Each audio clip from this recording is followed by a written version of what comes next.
Hello friends. सो अब हम आगे सीखेंगे कंडेंसेशन पॉलीमर। ओके, जैसे एडिशन पॉलीमर में मोनोमर की ये स्पेशलिटी थी कि उसके अंदर डबल बॉन्ड या तो ट्रिपल बॉन्ड होते हैं। यहाँ पे दिखाता हूँ। एडिशन पॉलीमर में स्पेशलिटी ये थी कि मोनोमर के पास डबल बॉन्ड या तो ट्रिपल बॉन्ड होते हैं, जबकि कंडेंसेशन पॉलीमर के मोनोमर की स्पेशलिटी ये है कि उसके पास फंक्शनल ग्रुप होंगे, बट वो फंक्शनल ग्रुप 2 टाइम्स भी हो सकते हैं, 3 टाइम्स भी हो सकते हैं। वो फंक्शनल ग्रुप सेम भी हो सकते हैं और डिफरेंट भी हो सकते हैं। दूसरी, इस पॉलीमराइजेशन रिएक्शन के अंदर हम देख सकते हैं कोई भी small molecule, may be water, may be alcohol, may be hydrogen chloride, कुछ भी इलिमिनेट होता है, तभी ये मोनोमर एक दूसरे के साथ जॉइंट हो सकते हैं। मैं डिटेल में एनसीईआरटी के सभी कंडेंसेशन पॉलीमर आपको एक ही वीडियो में सिखा देता हूँ कि कैसे उसको इजीली लिखते भी हैं और कैसे उसकी कैटेगरी भी डिसाइड करते हैं। सो कंडेंसेशन पॉलीमर में सबसे पहले हम लेते हैं नायलॉन 6,6। इसे नायलॉन 6,6 2 टाइम्स क्यों 6,6 कहा जाता है ये मैं दिखाता हूँ। जैसे कि मैंने पहले कहा है, आपको मोनोमर का स्ट्रक्चर ऑलवेज याद रखना पड़ेगा।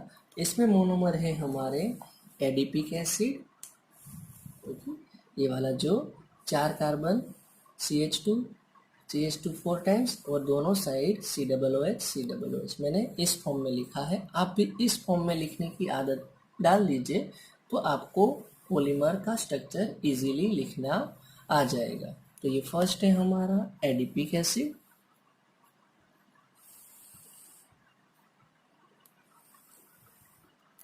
और दूसरा ये वाला है हेक्सामिथिलीन डाइअमाइड, यानी कि मिथिलीन 6 टाइम और दोनों side amide, hexa methylene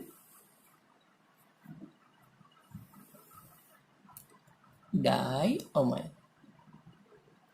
okay, ये दोनों मोनोमर को मैं कंबाइन करता हूँ। ये मैंने फिर से एडिपिक एसिड को रिपीट किया है आपको एक्सप्लेन करने के लिए। यहाँ पे आप देख सकते हैं ये जब कंबाइन होते हैं तभी ये दो monomer adipic acid and hexamethylene diamide, तो जो COOH है उसके अंदर से मैं OH और NH का हाइड्रोजन ये मैं इलिमिनेट करता हूँ, ओके, और कंडेंसेट करता हूँ इनको। सो यहाँ पे H2O लिबरेट हुआ और देख सकते हैं कि H2O लिबरेट होने के बाद मैंने सेम टू सेम ये सब लिख लिया। इसका भी OH आता है CH2 4 times, CO OH cancel, directly bond to NH, CH2 6 time NH, फिर से मैंने ये यहाँ पे ज्वाइन कर लिया है। सो ये यूनिट कंटिन्यूअसली रिपीट होता है। सो ये हमारा स्ट्रक्चर बन गया है नायलॉन 6,6 का।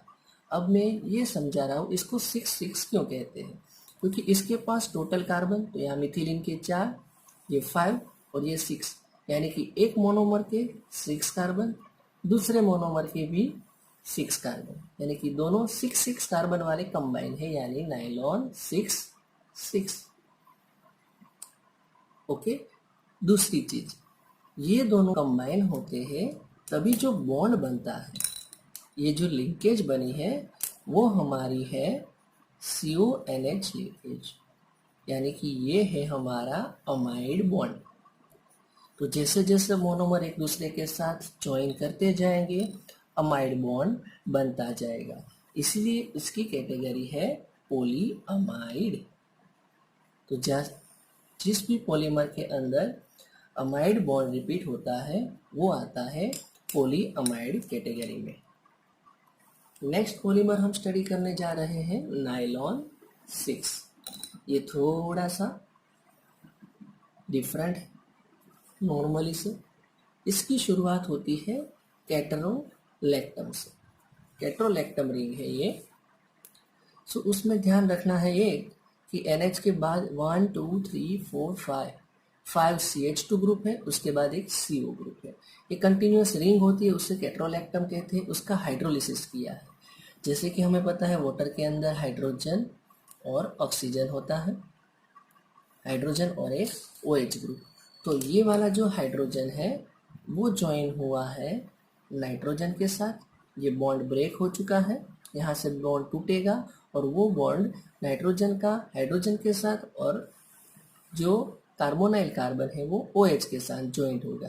तो यानी आप देख सकते हैं यहाँ पे ये बॉन्ड हमारा सेपरेट हो चुका है, N के साथ H और जो कार्बोनाइल कार्बन के साथ था वहाँ OH हो चुका है। अब इसी फॉर्म को मैं शॉर्ट में रिप्रेजेंट करूँ, यानी कि ये NH2 5 टाइम्स CH2 यानी CH2 5 टाइम्स और ये हो गया COOH। ओके, तो ये अभी हमारा एलिफेटिक फॉर्म में आ चुका है। तो ये जो था रिंग फॉर्म में, उसको हमने हाइड्रोलाइज करके एलिफेटिक फॉर्म में ले लिया है। अभी यही यूनिट रिपीट होगा। यहाँ पे दो डिफरेंट यूनिट थे, यहाँ पे एक ही सेम यूनिट। यही मोनोमर अब हम पॉलीमराइज करेंगे। तो वही मोनोमर मैंने लिख लिया है 3 टाइम्स, देख सकते हैं। और उसमें से मैं ये OH और ये H कंबाइन करके लिख देता हूँ नीचे। तो ये पॉलीमराइज जब होगा तो यहाँ पे भी देखो OH और इसका H निकल के यहाँ पे H2O लिबरेट होते हैं, लिबरेट होते जाएंगे और सब ज्वाइंट होते जाएंगे। तो ये हमारा हो गया नाइलॉन 6। सिर्फ 1 टाइम 6 क्यों? क्योंकि यहाँ पे एक ही मोनोमर यूज होता है जो 6 कार्बन वाला है, दूसरा मोनोमर 6 कार्बन वाला यूज नहीं होता है। तो उसमें से बना है, इसलिए ये है नाइलॉन 6। और एक पॉलीमर टेरेलिन और डेक्रोन। अब इसके बारे में हम स्टडी करेंगे। सो यहाँ पे आप देख सकते हैं हमने टेरेलिन और डेक्रोन के मोनोमर ले चुके हैं। फर्स्ट हमारा मोनोमर है इथिलीन ग्लाइकोल। ये वाला है, ये है इथिलीन ग्लाइकोल, यानी कि इथेन के साथ 2 OH ग्रुप, एक OH यहाँ पे। और दूसरा जो है उसे कहते हैं टेरेप्थैलिक एसिड। Phthalic acid. ओके, ये दोनों ही मैंने लिखे हैं यहाँ पे। और ये दोनों जब इसी फॉर्म में आप लिखोगे तो ही आपको स्ट्रक्चर बनाना इजी पड़ेगा। टेक्स्ट बुक के फॉर्म में आप अगर जाना चाहते हो तो आपको पॉलीमर का स्ट्रक्चर भी अलग से मेमोराइज करना पड़ेगा। यहाँ पे देख सकते हैं मैंने OH का जो अल्कोहल था उसका OH और जो कार्बोक्सिलिक एसिड था उसका H, ये दोनों निकाल लिए। सो निकाल लिए तो ये पॉलीमराइज होते वक्त वो H2O के फॉर्म में बाहर निकल जाएगा और हमारा बन जाएगा यही, देखो CH2 और उसके बाद ये OH तो चला गया, CH2 directly combine to O। Okay, यहाँ पे देखने की चीज़ यही है कि दो मोनोमर कंबाइन होने के बाद जो बनता है वो लिंकेज है COO, यानी कि एस्टर लिंकेज है। सो यहाँ पे जैसे जैसे मोनोमर जुड़ते जाएंगे एस्टर लिंकेज बढ़ता जाएगा, इसलिए इसकी कैटेगरी आती है पॉली एस्टर। नेक्स्ट और एक पॉलीमर आप डिटेल में स्टडी करते हैं हम। ओके, पोली बीटा हाइड्रोक्सी ब्यूटाइरेट को बीटा हाइड्रोक्सी वैलेरेट, शॉर्ट में उसे PHBV भी कहा जाता है। ये आता है बायोडिग्रेडेबल पॉलीमर के अंदर। ओके फ्रेंड्स, तो उसके मोनोमर भी आपको दिखा देता हूँ मैं। सिंपल है, 3 हाइड्रोक्सी ब्यूटेनोइक एसिड, तो यानी कि एक ब्यूटेनोइक एसिड है जिसके 3 कार्बन पे हाइड्रोक्सी है। ओके, तो वो हाइड्रोक्सी हम यहाँ पे लिखेंगे। जो चेन है वो हम 3 कार्बन तक बनाएगी और उसके बाद का जो चौथा कार्बन है वो हम अप लेंगे और उसका हाइड्रोक्सी हमें सीधी लाइन में लिखेंगे। उसी तरह से ये देख लीजिए, इस मोनोमर में भी हम लिखने की पैटर्न थोड़ी चेंज करते हैं। ये है हमारा 3 hydroxy pentanoic acid. Pentanoic acid यानी कि 5 कार्बन हम सीधी लाइन में नहीं लिखेंगे, 3 कार्बन सीधी लाइन में, 2 कार्बन अप, और उसका जो OH ग्रुप है वो यहाँ पे सामने लिख देंगे, 3 हाइड्रोक्सी पेंटेनोइक एसिड।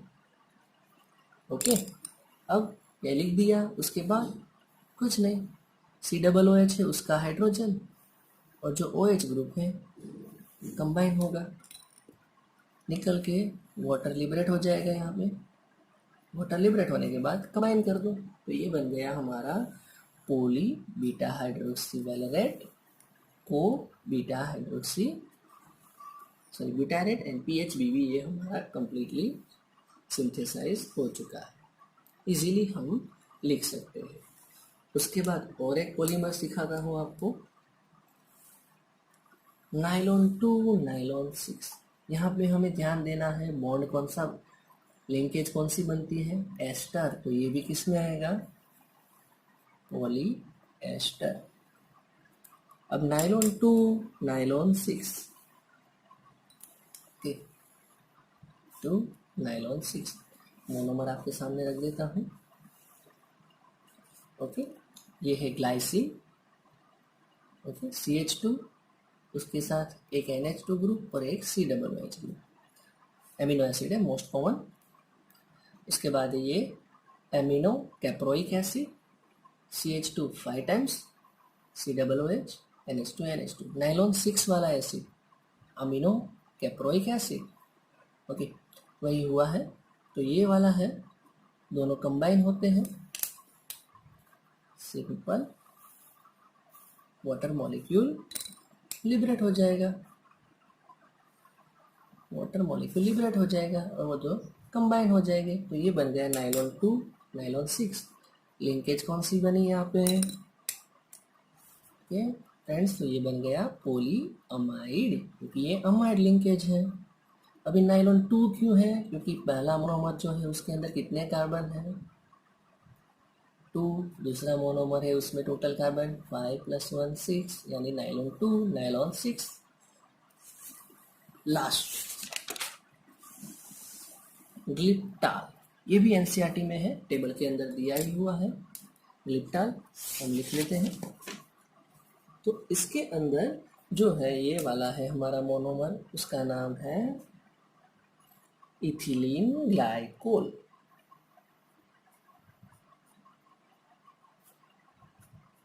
तो इथिलीन ग्लाइकोल है और ये है, उसका नाम है थैलिक एसिड।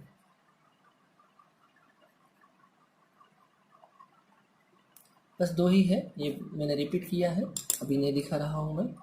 तो ऑब्वियसली हमने बताया OH का OH और कार्बोक्सिलिक एसिड का H, दोनों को निकाल देता हूँ, कंबाइन करते हैं वक्त, H2O लिबरेट हो चुका है।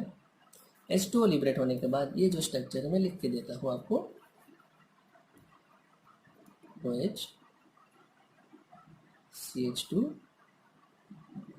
CH2, OH और H गया, उसके साथ O C double bond O, benzene ring C double bond O, single bond O, continue चालू।